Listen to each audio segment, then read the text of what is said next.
From the Oklahoman newsroom, this is an OU update. I'm Jenny Carlson.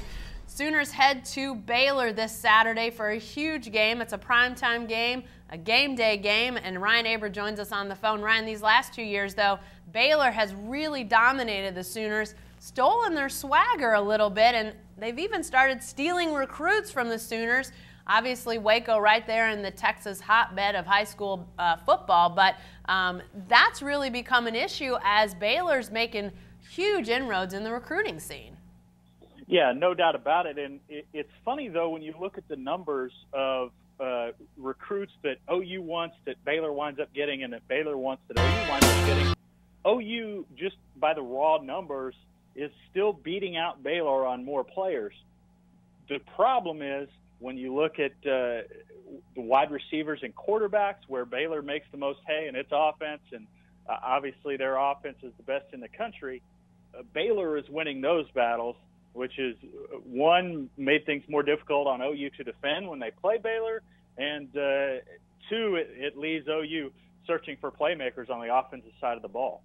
Well, is the answer for Oklahoma as simple as you've got to go beat Baylor on Saturday to turn that tide and maybe start getting those guys back?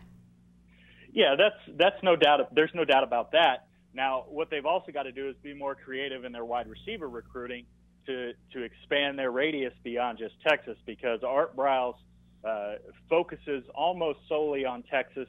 Most of the recruits that I mentioned in that list earlier are guys that are from Texas, with just a few exceptions, and usually just the really high-end guys that Baylor steps out of their state to get. So they've got to, one, be successful against Baylor to start winning those head-to-head matchups. Two, I think this offense that they've moved into this year under Lincoln Riley, that certainly helps, because wide receivers and quarterbacks love to play in that Baylor offense, and they love to play in the OU offense, as it's shown since that Texas loss. So that'll help, but also being more creative on the recruiting trail will help the Sooners as well. All right, that's a 7 o'clock kickoff on Saturday night down in Waco. Be sure to stay with the best coverage team anywhere at newsok.com and every day in the Oklahoman.